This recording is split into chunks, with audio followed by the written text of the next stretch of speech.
Madame, monsieur, bonsoir, merci de nous rejoindre à Canal Algérie. Nouveau numéro de questions d'actu. Nous allons parler ce soir des accidents de la route. Ce phénomène qui continue de faire beaucoup de victimes chez nous. Parallèlement à ça, le nouveau code de la route est entré en vigueur. Ce nouveau texte introduit notamment le permis à points et prévoit un durcissement des sanctions liées aux infractions et délits. Alors nous essaierons tout au long de notre débat ce soir de décrypter cette nouvelle loi. Est-elle suffisante pour endiguer le phénomène des accidents de la route? Une question et bien d'autres que nous allons aborder avec nos invités. C'est notre débat ce soir donc que nous entamons juste après ce sujet signé Youssef Dhili. La loi relative à l'organisation de la sécurité et la police de la circulation routière, qui introduit notamment le permis de conduire à points, prévoit un durcissement des sanctions liées aux infractions et délits a été récemment promulguée. Cette loi vise essentiellement à endiguer le phénomène des accidents de la route. En 2016, la route a fait plus de 3300 morts et plus de 25 000 blessés. La nouvelle loi prévoit notamment l'introduction du permis de conduire à points et le durcissement des sanctions liées aux infractions et délits. Le système du permis à points sera géré par le ministère de l'Intérieur à travers un fichier national des permis de conduire devant recenser toutes les infractions de la route au niveau national. Dans ce système, le permis de conduire est doté d'un capital de 24 points qui sera réduit à chaque infraction commise par les titulaires du permis. Le contrevenant sera également soumis à une amende forfaitaire et à des sanctions pénales selon les cas. Après le retrait de tous les points, le permis de conduire devient invalide et son titulaire est tenu de le remettre au service habilité du ministère de l'Intérieur. Dans ce cas, l'intéressé ne peut postuler à l'obtention d'un nouveau permis de conduire qui sera soumis à la période probatoire qui, après 6 mois de la date de remise de son permis. Ce délai est porté à 1 an dans le cas où son permis a fait l'objet de 2 invalidations sur une période de 5 ans, préconise le texte. La nouvelle loi durcit également les contraventions. Ces dernières vont de 2 000 dinars à 50 000 dinars pour les grandes infractions relatives aux conducteurs de poids lourds et de bus. Donc, pour parler des accidents de la route et du nouveau code de la route, nous avons le plaisir de recevoir ce soir Monsieur Mohamed Lazouni. Vous êtes président de l'association Tariq Salama, expert des questions relatives à la sécurité routière. Merci d'avoir accepté notre invitation.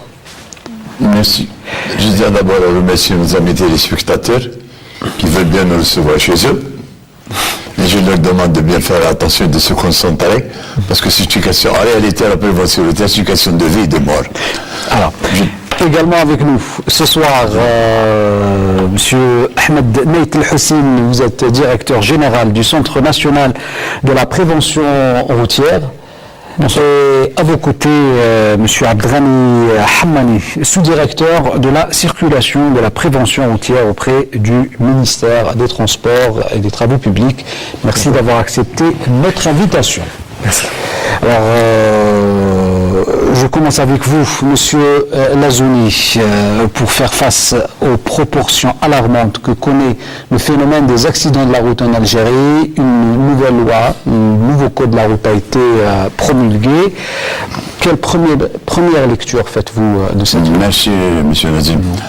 Tout d'abord, pour paraphraser quelqu'un qui avait dit à un moment « trop d'impôts tue l'impôt », moi je dirais « trop de loi tue la loi ». Depuis 62, il y a la loi 62, 66, 74, 87, 89, 2001, 2004, 2009 et maintenant cette nouvelle loi 2017. Il y a trop de. D'ailleurs, personnellement, moi qui prétends connaître un peu le code de la route, je ne me retrouve plus. Parce que chaque article vous renvoie à une autre loi et cette loi vous renvoie à une autre. Bon, c'est une gymnastique cérébrale, c'est peut-être bon pour contre la maladie d'Alzheimer. Ceci étant, la nouvelle disposition. Et il y a la plupart des articles qui existent nous renvoient toujours à ce qu'on a défini ultérieurement par voie réglementaire. C'est-à-dire que à ce jour, ces textes ne peuvent pas être appliqués puisque nous devons attendre les textes d'application. Si vous voulez, moi je vais aller plus loin. On nous parle du chronotachygraphe. On nous parle du chronotachygraphe qui est allé être En 1972, du temps de Rabah Beta Tarbiya Rahmou, un arrêté avait déjà été prononcé pour exiger à ce que les véhicules de transport de marchandises soient équipés de chronotachygraphes, qu'on appelait populairement de mouchard. Si en 72 on les avait équipés, ça voulait dire que tous les véhicules qui rentraient étaient obligatoirement équipés de ces chronotachygraphes. Pas de texte d'application, les camions sont rentrés, et maintenant, non seulement on va, je dis bien, on va mettre en application ces dispositions, et on oblige les propriétaires des véhicules à équiper le camion avec ces colonnes. Donc, il y a une affaire d'argent. Donc, est-ce que cela sous-entend que cette nouvelle loi ne servira pas à grand-chose? Le chronotachygraphe existait. Bon, de manière globale, M. Lazoni. De manière je tiens globale. toujours dans ça. Bon, le mouchard, c'est très bien, c'est excellent. Je me rappelle à l'époque où nous tournions à la télévision, il y avait la SNTV, les camions étaient importés de l'étranger, ils étaient équipés de ce chronotachygraphe. Et comme par hasard, les chauffeurs les avaient tous détériorés. Nous voulions justement faire un reportage pour filmer, ils étaient tous hors d'état. Donc il y a même les conducteurs maintenant qui ne jouent pas le jeu, bien sûr. Bon, dans cette histoire de chronotachygraphe, on nous parle du temps de conduite. Y a-t-il une loi déjà qui limite l'horaire de conduite du conducteur pour qu'on puisse verbaliser l'employeur? Il n'y a pas. Alors le temps de conduite, c'est important. Qu'il y ait d'abord une loi qui limite le temps de conduite de chaque conducteur. Et à ce moment, on pourra appliquer ce texte. Parce qu'à ce jour, vous avez une ligne, Alger-Tindouf, 1800 km. Bien que nous ayons assez souvent sollicité à ce que au moins l'employeur utilise des conducteurs, certains pleurent et disent c'est trop cher, les charges nous reviennent plus cher, je préfère garder un seul chauffeur. Donc tout ça, c'est des carences dans le nouveau code de la route. C'est des carences. Alors, il ne s'agit pas de pondre, excuse-moi l'expression, de pondre le texte. Il faut l'application sur le terrain. On nous parle de permis à points. Je tape des mains, je me réjouis du permis à points. Bon, ça fait quand même, il est né en Allemagne dans les années 50, en France dans les années 80, nous les avons en 2017, c'est bien dans la mesure où la question que je pose, qui va retirer le poids? Là, Tariq Salama a toujours sollicité des autorités le retour d'un petit tribunal qu'on appelait le tribunal de simple police. Ce petit tribunal jugeait les contraventions. Pourquoi? Parce que le contrevenant, il a bien le droit d'avoir un recours. Il ne s'agit pas de simplement juste verbaliser dans la khalas al-procès. Il faut qu'il y ait un recours, et à ce moment-là, il y avait un tribunal. Maintenant, la soustraction du poids ailleurs, le poids n'est retiré qu'après un jugement définitif. Ce n'est pas immédiatement dans le Mokhafa le de poids. Non, monsieur. Il y avait un jugement définitif après le recours, etc. Et c'est à ce moment-là que le poids est défalqué des propriétaires. Autre chose, j'avais dit dans un des articles, il y a une inflation de poids. Ailleurs, on nous donne 12 poids et on retire un poids. Là, on a dit 24 poids et on retire 2 poids. Je ne sais pas, histoire de ne pas faire comme eux. Non. En restant dans le chronotachygraphe, donc il y a le temps de travail qui devrait être fixé. Et la question que je pose, qui va retirer le poids? C'est la commission de l'ETAD, j'ai déjà aperçu. On va poser la question d'abord à M. Neit El-Hussein. Est-ce qu'on peut parler de carence dans le nouveau code de la route? D'abord. Écoutez, pour les aspects proposés par le ministère de l'Intérieur, on revient aux nouveautés de ce nouveau code de la route. Dans le cadre de la refonte de l'architecture institutionnelle de la sécurité routière, qui est un aspect très important, il y a eu la proposition pour la première fois de la création d'un conseil auprès de M. le Premier ministre. On parle d'une politique gouvernementale. C'est pour la première fois qu'on l'a inscrite dans cette transversalité. C'est une politique du gouvernement. Les décisions stratégiques concernant cette politique se prennent à un niveau gouvernemental. Là, c'est très important pour que les mesures aient un pouvoir d'exécution et pour l'implication de l'ensemble des partenaires. Parce qu'actuellement, il y a une multiplicité d'intervenants avec forcément une dilution de responsabilités. Lorsqu'il va y avoir ce conseil, il va y avoir des décisions qui vont être prises. Il va y avoir au retour une évaluation de cette politique au plus haut niveau de l'État. Le second aspect qui est très important dans cette nouvelle architecture, c'est la délégation à la sécurité routière qui est chargée de la mise en œuvre de la politique nationale en matière de sécurité routière. On a identifié un chef de file en matière de mise en œuvre de la politique. Il y a un responsable de cette politique qui est identifié. Et dans les missions et les actions peuvent être évaluées. Et cette structure leader en matière de sécurité routière disposera des missions essentielles de sécurité routière. Elle va fédérer à la fois les missions du Centre national de prévention et de sécurité routière, qui est un établissement public à caractère administratif qui n'a jamais pesé sur les questions liées à la sécurité routière jusqu'à l'heure actuelle, et il va y avoir également la prise en charge. D'après vous, la solution est dans ce conseil? Parce que le problème qui se pose aujourd'hui, une partie de la solution repose sur l'architecture institutionnelle de la sécurité routière. Lorsqu'on a envie de prendre des décisions, on ne peut pas les prendre au niveau d'un seul département ministériel. Ce n'est pas possible de garantir la mise en exécution d'une décision si tout l'ensemble des acteurs ne sont pas concernés. Même le mouvement associatif n'est pas associé.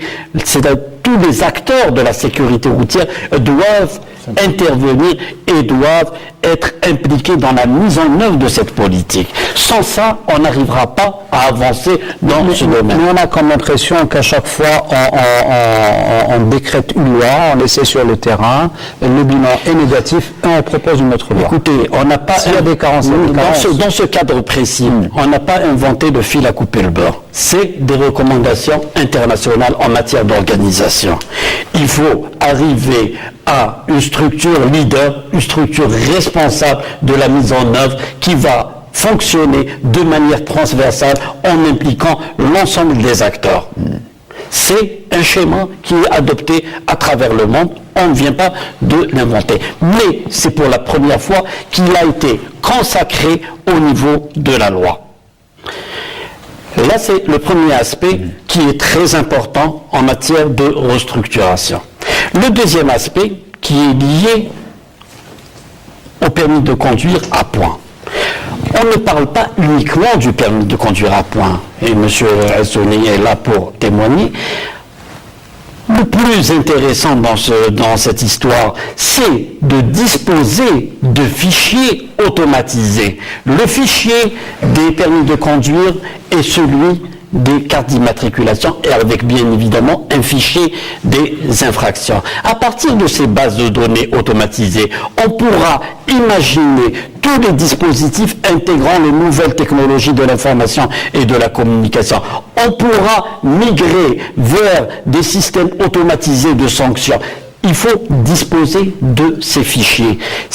L'opération de production et d'enrôlement, elle va être lancée incessamment au mois d'avril. Prendra combien de temps? Au mois d'avril, la production et l'enrôlement. Lorsqu'on parle d'enrôlement, c'est-à-dire qu'on commence à constituer la base de données. Mais le travail avec le système du permis à point, il faut prendre son temps. Il faut prendre son temps parce que cela dépend de la fiabilité des fichiers. La crédibilité de ce système dépend de la fiabilité du fichier. On va faire un travail d'assainissement sur les fichiers de wilaya qui existent actuellement. Et il ne faut pas commettre d'erreur dans cette phase. Pour l'intégration des titulaires des permis de conduire, bien sûr, des permis qui ne sont pas électroniques biométriques. Alors, pour les nouveaux titulaires, on va les intégrer automatiquement dans la base. Monsieur Lajouni a posé une question qui va retirer les points. Et quelle est la norme internationale en matière? C'est l'agent verbalisateur qui va opérer le retrait de points, en vertu de la loi. Dans les autres pays, le paiement de l'amende vaut consentement. Et dès qu'il y a acquittement de l'amende forfaitaire, il y a retranchement de points. Mais il y a un aspect en matière contraventionnelle. En matière contraventionnelle, c'est un principe de loi. Les PV, en matière de contravention, font foi jusqu'à inscription du faux. Lorsque on commet une infraction, c'est le policier qui a constaté une infraction de franchissement de ligne continue, franchissement d'un feu rouge. Est-ce que le contrevenant a le droit d'introduire un recours par rapport à cette constatation? C'est-à-dire, en revenant à la loi, en matière contraventionnelle, le PV établi par un agent de police judiciaire fait foi jusqu'à inscription du faux. Alors, effectivement, les dispositions de la loi disent que le PV fait par un agent fait foi jusqu'à preuve du contraire. C'est la va de soi. Encore faut-il que ce contrevenant ait des arguments pour prouver le contraire. C'est-à-dire, nous allons tomber sur l'histoire du feu jaune. Je passe ou je passe pas. C'est un peu ça. Oui. Il y a une subjectivité. Moi, ce que je souhaite aux responsables, l'affaire du permis à points, nous souscrivons à 200%. À condition que ce soit bien pris en charge. Parce que ça va responsabiliser l'automobiliste. C'est comme s'il avait un compte KNEP. Il a un compte d'épargne. C'est à lui de veiller à ne pas dépenser sans rembourser. Donc, il doit gérer un capital point. C'est à lui de faire attention de ne pas perdre ses points. Mais maintenant, cette histoire de contestation. Ça existe de Parlement, donc on teste la contravention. À titre d'exemple, premièrement, je souhaiterais, je souhaite Diego Calana, que cette histoire de permis à point, on ne va pas la lancer comme ça à la voiture, qu'on fasse d'abord des séminaires de formation aux agents, qu'ils soient bleus ou verts, qu'ils apprennent ce que c'est, avant même de... Parce que moi je vous cite des cas aberrants. Un jeune a été arrêté dans une belle voiture. Un homme bleu ou vert, je ne sais pas, galou la vitre de taxi, avec lui la prévention, avec derrière l'autocollant, fumé, c'est interdit. Le conducteur, c'est d'origine. Vous voyez là, j'en sorti son briquet, il a allumé sur la vitre pour voir, c'est ça qu'on lui apprend à l'école, ça. On n'a pas appris ça à l'école. Un autre, c'était avec la clé, des carottes féales. Quand même, c'est pas ça la prévention routière. La prévention routière, je lance un appel à tous mes amis, ils sont tous c'était mes élèves ou mes amis, qu'ils soient des verts ou des bleus, vous apprenez le code de la route pour l'inculquer aux automobilistes. Vous êtes un peu les intermédiaires de votre formateur vous a formé, à vous de former aussi les automobilistes. C'est pas histoire de verbaliser pour verbaliser. La question est là. Maintenant, je ne sais pas... On va redonner la parole à M. Abdelrahman qui représente le ministère des Transports, notamment sur les modalités de l'application de cette nouvelle loi dans son volet permis de conduire à point. Donc, merci. Donc, concernant l'application du système du permis à point, donc, on a dit que le système du permis à point, c'est un outil modulaire et pédagogique. C'est pour responsabiliser les conducteurs. Mais il faut savoir que si on dit le code de la route, ça ne veut pas dire la loi. Le code de la route, il y a une partie législative, une partie réglementaire. On ne va pas mettre tout le détail dans la loi. Mais en même temps qu'on a préparé la loi, on a préparé les textes d'application. On a finalisé le décret et les arrêtés. Parce que le permis à point, on a lancé les principes dans la loi, comment il fonctionne, mais comment récupérer les points, c'est dans un arrêté. On attend des tests. Les textes d'application, ils sont finalisés. On va les envoyer incessamment au niveau du... Et on commencera à l'appliquer à partir de quand? Donc, le problème, c'est pas le cadre légal. Nous, au niveau du ministère du Transport, on a finalisé le cadre légal du système du permis à point. Notre souci, c'est que, au niveau du ministère de l'Intérieur, on attend la finalisation du fichier national du permis de conduire. S'il est finalisé, on peut commencer par appliquer le système du permis à point. Par appliquer la loi. On va apporter une petite précision également, c'est-à-dire lorsqu'on parle de permis à point, il y a tout un environnement. Pour la récupération de points, est-ce qu'on est prêt actuellement de lancer ce permis et d'assurer la récupération des points qui sont prévus par la loi, c'est un mécanisme de reconstitution, est-ce qu'on est en mesure actuellement de les mettre en place et de les rendre opérationnels dans un laps de temps très court. Ce n'est pas possible. Ce n'est pas possible parce qu'il faut également préparer des programmes de formation en fonction des infractions constatées, etc. On dit que l'ancrage juridique, la loi a permis aujourd'hui de discuter, d'avoir les ancrages pour lancer les différents chantiers. D'accord ? On a œuvrer avec les anciennes dispositions de la loi, il ne faut pas se presser dans la mise en œuvre de ce système.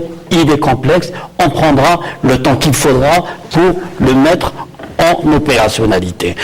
La constitution des bases de données, elle va s'effectuer d'une part avec l'enrôlement des nouveaux permis de conduire, c'est-à-dire ça sera le permis électronique biométrique qui va démarrer incessamment. On va commencer avec cette base.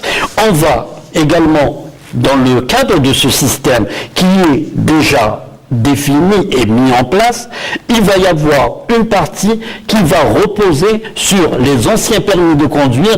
On est en train de consolider l'ancien fichier qui était un fichier de wilaya et on est en train surtout de l'assainir parce qu'il n'y avait pas un identifiant national pour les anciens permis de conduire. On est en train de recouper avec la base de données de l'état civil pour inscrire le NIL pour justement disposer d'une base de données des anciens fichiers avec laquelle on va fonctionner dans un premier temps jusqu'à, c'est-à-dire... Si on résume tout ça, on commencera à travailler avec le permis à poids à partir de quelle date approximative? C'est-à-dire avant la fin de l'année, on l'a déjà annoncé. On l'a déjà annoncé lors des différentes rencontres organisées par le ministère de l'Intérieur concernant l'apport des technologies de l'information et de la communication. Il y a les aspects liés à la production. Monsieur le ministre de l'Intérieur s'est prononcé sur l'entrée en production de ce support à partir du mois d'avril, mais la mise en œuvre du dispositif n'interviendra pas avant la fin de l'année 2017. Parce qu'on ne va pas... C'est très compliqué. Et aussi, il ne faut pas s'engager dans la mise en œuvre d'un dispositif avec des failles. Il faut que ça soit performant. La crédibilité de ces systèmes repose sur la fiabilité des fichiers. Et on ne peut pas s'aventurer à mettre en place ce dispositif. On va commencer à travailler avec ce système de permis à points avec des failles dans le fichier. Qui vont se répercuter notamment sur le plan judiciaire. Alors, ma question, une autre question très simple, Monsieur Lazouni. Oui. Est-ce que l'introduction du permis à points va résoudre le problème? Bien. Merci beaucoup. Merci. Le problème ne sera résolu que lorsqu'on va en chercher sérieusement l'éducation routière. Il faut d'abord éduquer. Parce qu'on a toujours tendance à cibler le conducteur, c'est 95% de facture humaine. Mais ce n'est pas que le conducteur. Il y a le médecin qui donne ses certificats de complaisance, l'examinateur tolérant, le moniteur incompétent, le mécanicien bricoleur, etc. Donc, si vous voulez mettre en cause le facteur humain, ce sera tous les intervenants, pas seulement le conducteur qui est, lui, victime de l'ignorance de son formateur. D'où il sort ce formateur? De Saint-Cyr ou de Sorbonne? Il sort du café du coin. Alors, où est le formateur? Alors, le permis à point, c'est peut-être un petit quelque chose.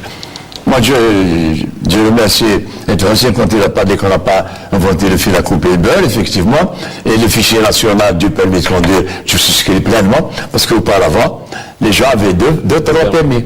On pouvait se faire retirer le permis à Ouergla, on vient au commissariat du coin, faire une déclaration de perte, il n'y avait pas de... Et on avait un duplicata. Donc les gens avaient déjà l'intention de frauder à des canins. Donc le permis à point. Je suis pour, dans la mesure où ça va être... si je voudrais revenir au tribunal de simple police, parce qu'il existait à l'indépendance. Il était en 70, il était à la rue du Vieux-Paris, il y avait le tribunal de simple police. C'est quoi la procédure? Quelqu'un est verbalisé. Il a un délai d'un mois. S'il paye, ça veut dire qu'il est d'accord. Si au bout d'un mois, il ne paye pas, ça veut dire qu'il conteste. Alors on convoque au tribunal de simple police, et à lui de plaider sa cause. Alors c'était, je me rappelle, c'est du quitte au double. Le juge lui dit, ou vous développez, c'est quitte, sinon vous aurez une double amende. Ça existait le tribunal. Alors, si on revient au tribunal de simple police, imaginez, il y a plus de 600 d'ailleurs. On va créer des emplois à tous ces magistrats qu'on va installer. Chaque tribunal de simple police aura tout un effectif. Et à ce moment-là, le contre-revenant va plaider sa cause, va défendre. Il existait le tribunal de simple police. Avant la rue du Vieux-Palais, il était à la rue Arrasserona, la place du 1er mai. Pourquoi on l'a retiré? Pourquoi on l'a retiré? D'autant plus que ce poids qui va être retiré. On a parlé de la procédure de récupération. Il y a deux méthodes. Et la première méthode, je sais par exemple ailleurs, au bout de 2 ans, si le contre-revenant ne commet aucune faute, il récupère un poids. À lui donc de récupérer. Sur la CNEP, bon, il va mettre l'argent dans sa cagnotte. Maintenant, si il y a une autre formule qui va être très chère, si c'est dans l'ancien ordonnance 0903 qui prévoyait 5 journées de formation aux frais du contrevenant, ça veut dire 5 journées d'absence, il ne va pas travailler. Maintenant, qui seront les formateurs? Voilà. La question se posera. Alors, je ne sais pas, si vous permettez, j'ai effleuré un peu les nouvelles dispositions. Je vous poserai une question justement sur les nouvelles dispositions. Alors, on va quitter un peu le permis à point, j'adore. Voilà. Pour les amendes forfaitaires, elles ont été revues à la hausse. Est-ce que c'est suffisant, par exemple? Pour les amendes forfaitaires, elles ont été revues à la hausse. Est-ce que c'est suffisant? Il n'y a pas le problème. On va le dire franchement. On va monnayer. Pour ne pas dire... Il y a risque de corruption, subhanallah. Si ailleurs, je ne cite pas un pays, de 17 000 morts, en 1985, ils sont tombés à 3 900 morts en 2016, c'est parce que tout le processus n'a fait intervention humaine. Il n'y a pas d'intervention humaine. La circulation est surveillée par des drones. C'est le drone qui filme, qui flash, qui envoie à l'ordinateur central, mais il n'y a pas d'intervention humaine. Et l'humain, c'est l'humain. C'est l'intérêt derrière tous les fichiers automatisés. Lorsque M. Lazoumi parle d'un système automatisé, c'est impeccable comme un système automatisé de radar fixe qu'on déploie, qui assure une surveillance constante en H24 et pour chaque infraction, il y a constatation. Il y a constatation, il y a impossibilité de manipulation de l'information parce que le fichier n'accepte que le code de paiement de l'amende.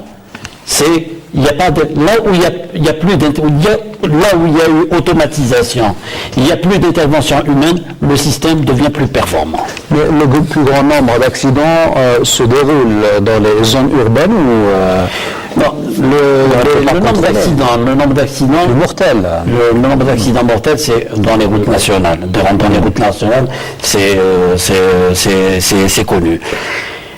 Il faut justement venir en appoint, améliorer le système de surveillance et de contrôle, venir en appoint aux services de sécurité par le déploiement, par le recours à ces systèmes automatisés. Mais les systèmes automatisés ne pourront fonctionner qu'avec une base de données automatisée des immatriculations et aussi l'existence d'un fichier d'infraction pour l'identification et la notification de la contravention. Les pays qui ont avancé dans ce domaine se sont appuyés sur ces nouvelles technologies de l'information et de la communication. On était dans les années 80 à peu près à 2 millions, 3 millions de véhicules. Aujourd'hui, on a un parc roulant de plus de 8 millions de véhicules. Les méthodes de surveillance et de contrôle doivent évoluer en conséquence. Et pour évoluer, il faut s'appuyer sur les nouvelles technologies de l'information et de la communication. Il y a un investissement à faire et c'est la raison pour laquelle le ministère de l'Intérieur et des collectivités locales avait introduit une proposition pour l'autofinancement de cette délégation. On a sollicité une quote-part du produit des amendes forfaitaires pour lui permettre justement de déployer ces dispositifs et de recourir à ces technologies de l'information et de la communication. Alors, vous allez poser la question, c'est aussi comment contrôler un chauffeur de poids lourd qui fait, par exemple, la ligne Timimoun-Adral. C'est pas évident. Mais pour l'instant, on revient au dispositif dont parlait M. Razouni. C'est déjà le chronotachygraphe qui est un dispositif qui va permettre aux services de sécurité de contrôler la vitesse pratiquée, de contrôler les temps de conduite et de contrôler les temps de repos. Lorsque on disposera de cet outil, de ce dispositif, on va améliorer les conditions de sécurité routière. Et M. Lazouni avait abordé un aspect aussi très important. Lorsqu'on parle un petit peu de sécurité routière, notamment pour les véhicules de transport de marchandises, de transport de voyageurs, etc., on doit développer la prévention en amont. Il y a ce qu'on appelle la sécurité routière en entreprise. Le chef d'entreprise, il est responsable de la flotte, de sa flotte. On fait sortir des camions, on dispose d'une flotte avec des camions en surcharge, des camions avec des pneus lisses. C'est pas le chauffeur qui va... Est-ce que la loi responsabilise le chauffeur ou le chef d'entreprise? Là est la question. Il y a une disposition qui prévoit justement, on a pris cet aspect. On a organisé un séminaire sur la sécurité routière en entreprise et il y avait, M. Lazouli était présent avec nous, et il y avait les gros transporteurs, les entreprises émettrices de trafic lourd.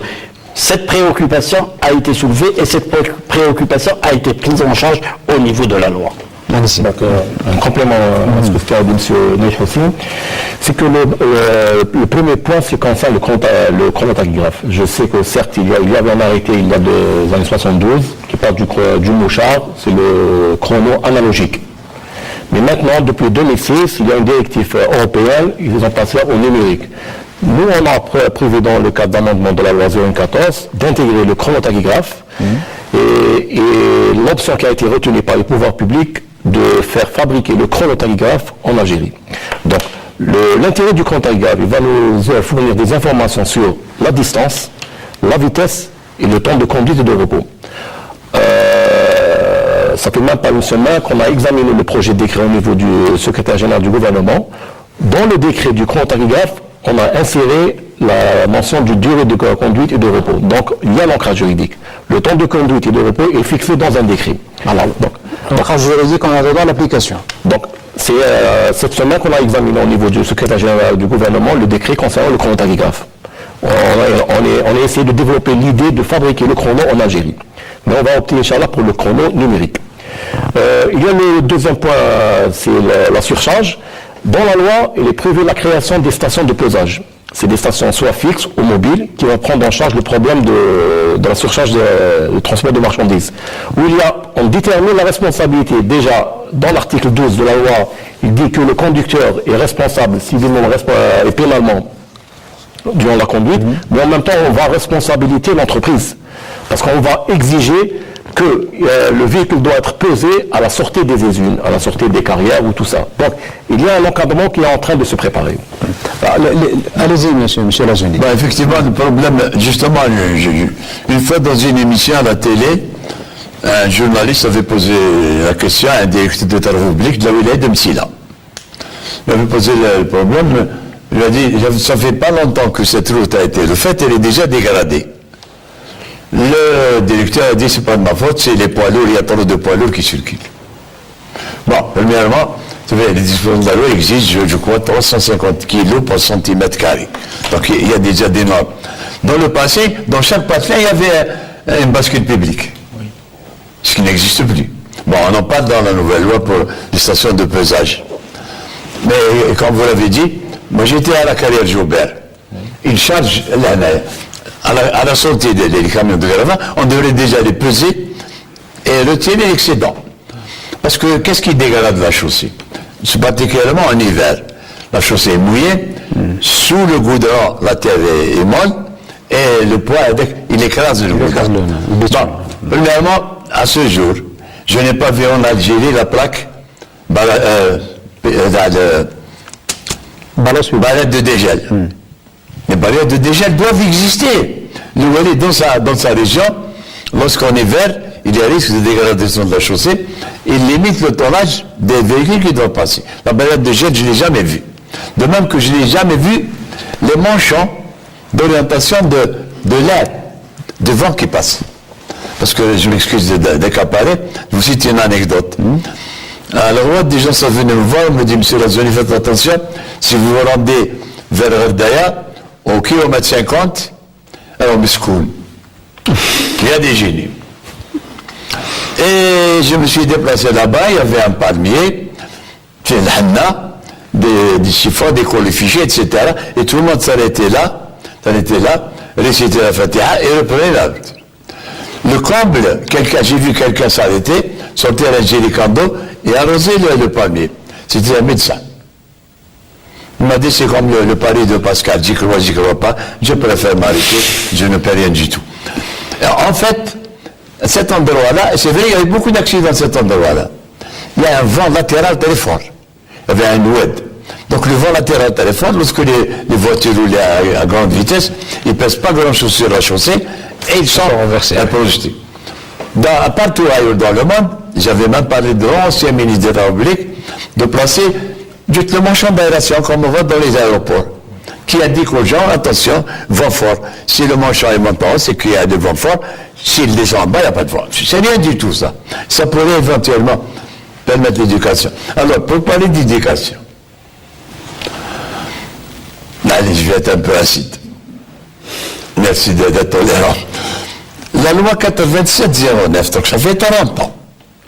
La loi 8709, dans son article 21, stipule l'introduction de l'éducation routière dans les établissements scolaires. À ce jour, ça n'a pas été mis en application parce que le texte d'application n'a pas.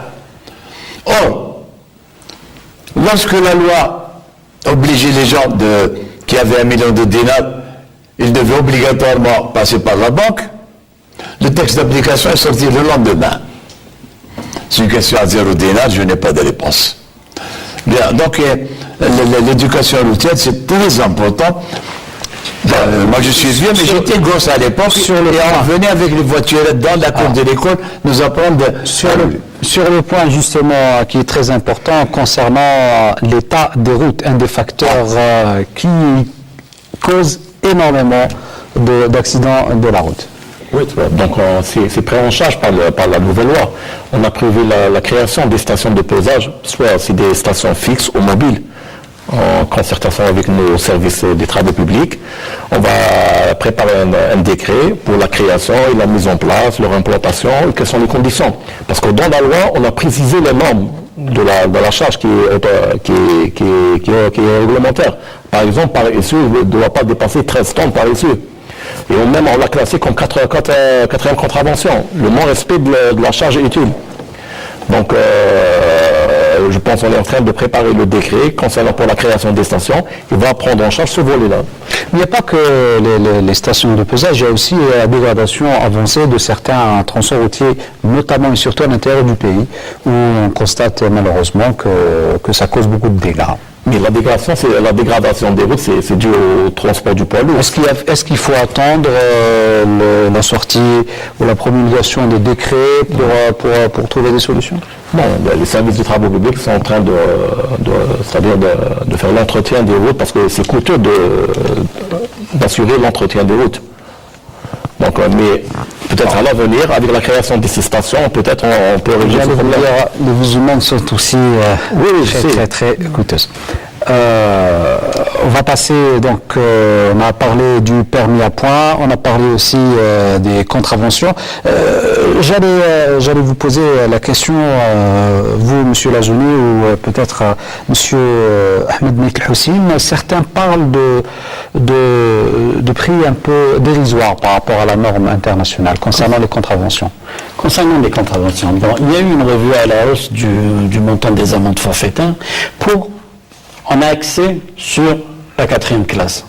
La 4e classe qui concerne les infractions génératrices d'accidents. Elle était de 4 000 dinars, elle a été revue à la hausse à 5 000 dinars. C'est la principale augmentation opérée au niveau de la loi pour apporter un tant soit peu un caractère plus dissuasif et coercitif à ces amendes. Est-ce que c'est suffisant d'après vous? C'est suffisant. C'est suffisant lorsqu'il y a une crédibilité, c'est-à-dire dans l'application de ces amendes. Lorsqu'il ne peut pas y avoir, c'est-à-dire quelqu'un qui échappe à la sanction, là, ça devient dissuasif.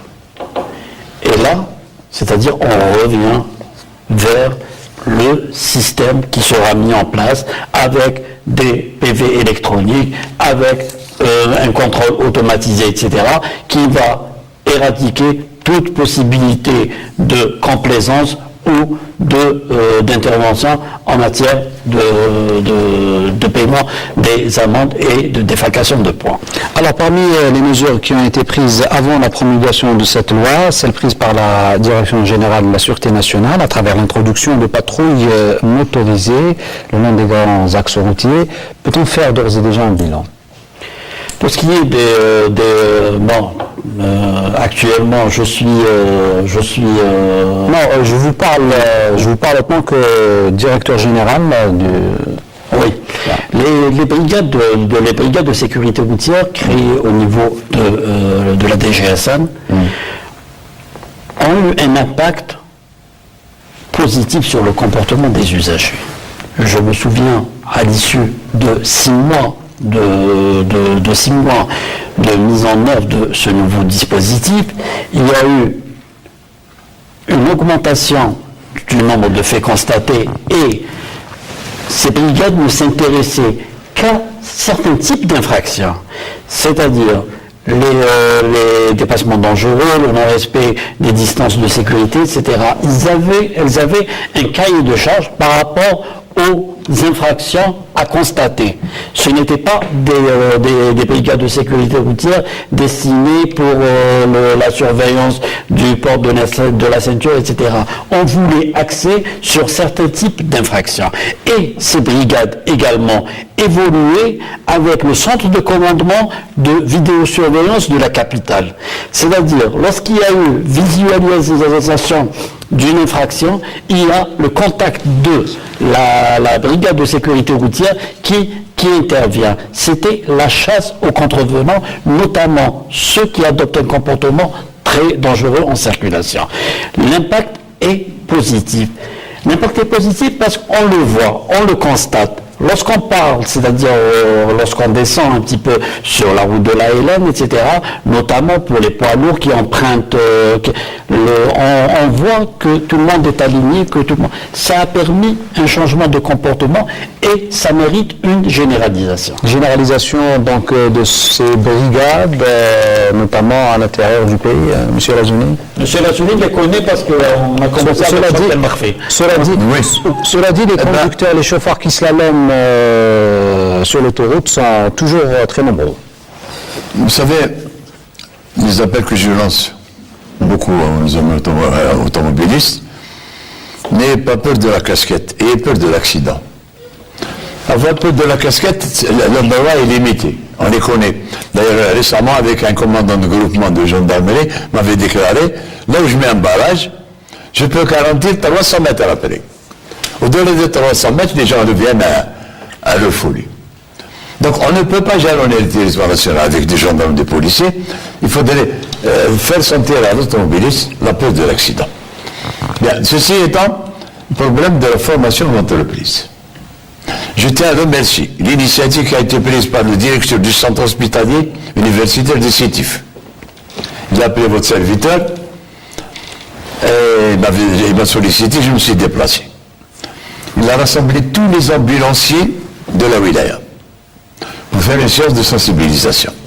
Bon, moi j'aurais aimé une formation de malice. Pourquoi? Parce que je profite de l'occasion pour lancer un appel à ces ambulanciers. Le gyrophare, c'est pas pour faire de la vitesse, c'est pas pour briser le mur du sang. C'est juste pour solliciter l'attention des automobilistes. S'il vous plaît, je transporte un malade, laissez-moi passer. Je vous cite le cas de Messaad, une ambulance est partie de Messaad avec un médecin, un infirmier, une malade et le chauffeur. En cours avant d'arriver à Baroguet, ils sont tués tous les quatre. Et ça arrive fréquemment où les ambulanciers croient que le gyrophare leur donne notre arme. C'est un gyrophare jaune. Oui, il n'a ni le rouge ni le bleu, donc il n'a rien à voir avec la supériorité. D'autant plus que l'ambulance blanche ne bénéficie pas de priorité. Elle transporte un malade qu'on transfère d'un hôpital à un autre. Il est déjà malade à l'hôpital, peut-être pour une analyse ou pour un scanner. L'ambulance des pompiers, par exemple, là où ils vont sur les lieux d'un accident, ils prennent des blessés, là, ils pourraient bénéficier d'une priorité. Alors, je reviens toujours à cette éducation. Si on éduque les gens, et il y a certaines sociétés qui le font, d'autant plus que la loi prévoit, il existe un formation continue, le FRAC, qui oblige les employeurs, chaque année, à verser, je crois, 2% de leur masse salariale à ce fonds. S'ils assurent la formation de leur personnel, toute catégorie, l'argent n'est pas perdu, puisque, avec justification des dépenses, le personnel a bénéficié d'une formation. Pourquoi ne pas le former lorsqu'il passe son permis, par exemple? Pourquoi ne pas le former lorsqu'il passe son permis? Pourquoi attendre la formation jusqu'à... Il faudrait d'abord que le formateur sache quelque chose. Personnellement, j'ai déjà lancé un appel et je continue à lancer un appel. Je verrai le patron d'une auto-école licencié. C'est quand même... Écoutez, si on fait un parallèle entre un pilote d'un Fokker qui transporte 40 personnes, il y a le niveau d'instruction, l'état de santé, et tout. Et le chauffeur d'un car, sous prétexte qu'il a 25 ans, on a avancé 25 ans. Mais l'âge biologique n'a rien à voir, on peut être débile, on a 40 ans. Il n'y a aucune tête, il a 25 ans, on lui donne le permis, on lui donne 80 personnes à transporter. Vous connaissez le drame de Gartova? Imaginez le biscuit démarre de Hassim Saoud, et à 2h du matin, il était à la sortie de Tiaret, il tombe dans un ravin 150 mètres. 2h du matin, parce que là il y a, puisque bientôt nous allons avoir le ramadan, l'individu doit savoir qu'il a une horloge biologique dans son cerveau, il a des périodes d'hypovigilance. Est-ce que la loi prévoit quelque chose dans ce sens? Donc je pense, concernant l'obtention du permis, concernant le volet de la formation, ainsi que les facteurs des accidents de la route et le facteur humain. Donc le ministère du Transport s'est focalisé sur la formation. Déjà, comme a dit M. Alazouni, la loi a privé l'enseignement des règles de la circulation routière dans les établissements scolaires. Si on dit une loi, ça ne veut pas dire que c'est la loi du ministère du Transport, c'est la loi de la République. Elle concerne tous les secteurs. Mais là, il y a un autre problème, c'est-à-dire qu'on délivre un permis à des personnes... Mais je veux arriver au permis. J'ai dit que le volet de la formation, c'est pour ça qu'on a adhéré à la proposition du ministère de l'Intérieur de créer une nouvelle structure nationale.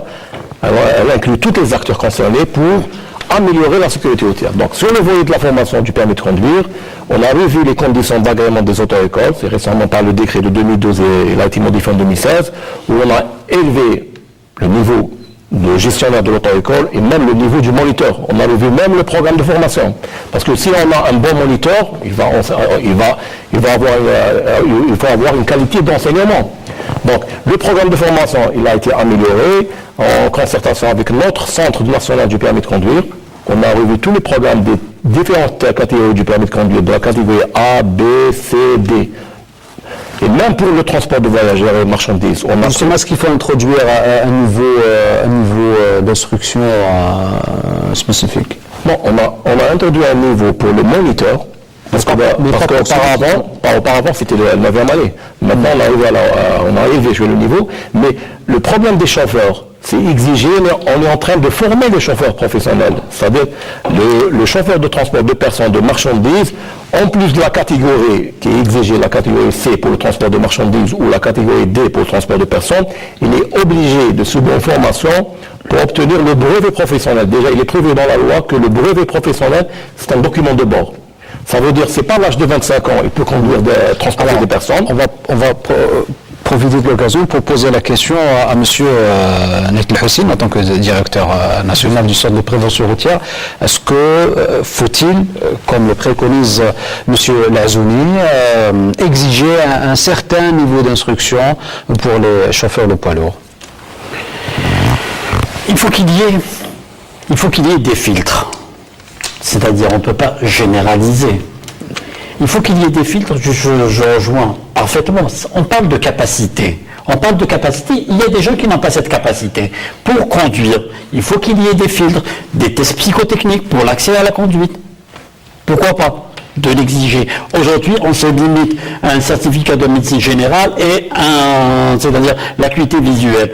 On peut aller vers des tests psychotechniques, notamment lorsqu'il s'agit d'inconscient intellectuel et inconscient émotionnel. Voilà. Il y a un autre aspect qui est très important aussi, c'est de verrouiller un petit peu au niveau des examens du permis de conduire.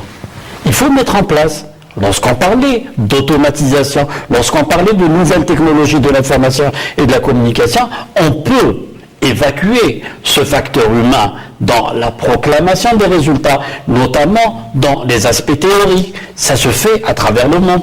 C'est un système multimédia. Soit on est apte à comprendre ce code de la route, à comprendre ces règles de la circulation routière, et avec aussi des questions qui se greffent, notamment pour évaluer un petit peu le bon sens de ce candidat. On ne se limite pas uniquement aux priorités de passage, etc. On pose des questions également pour percevoir un petit peu, pour tester un petit peu le bon sens de ce candidat.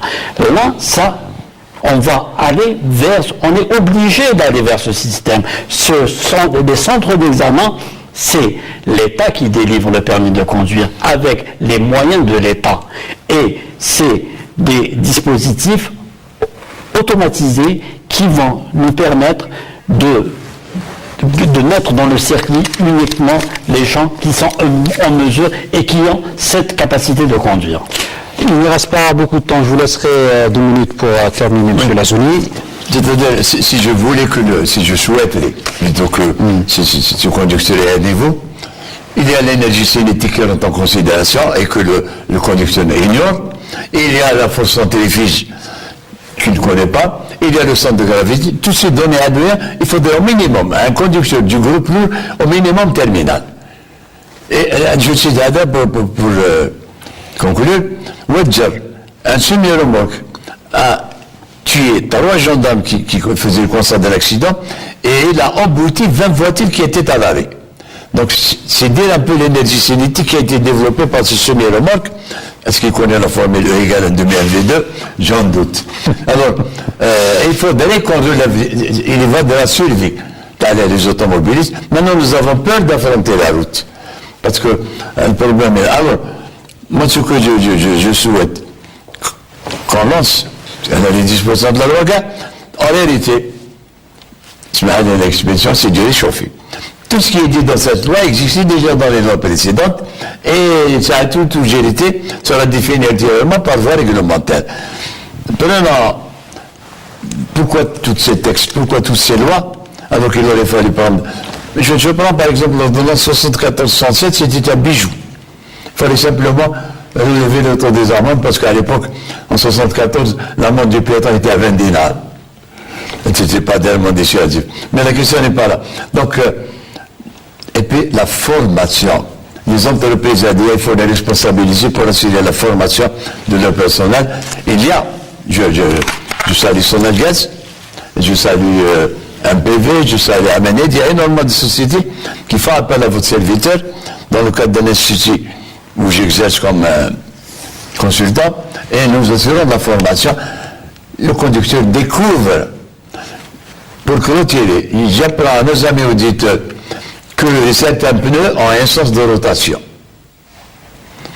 C'est que un ami m'a fait monter dans sa voiture, et c'était une Touareg.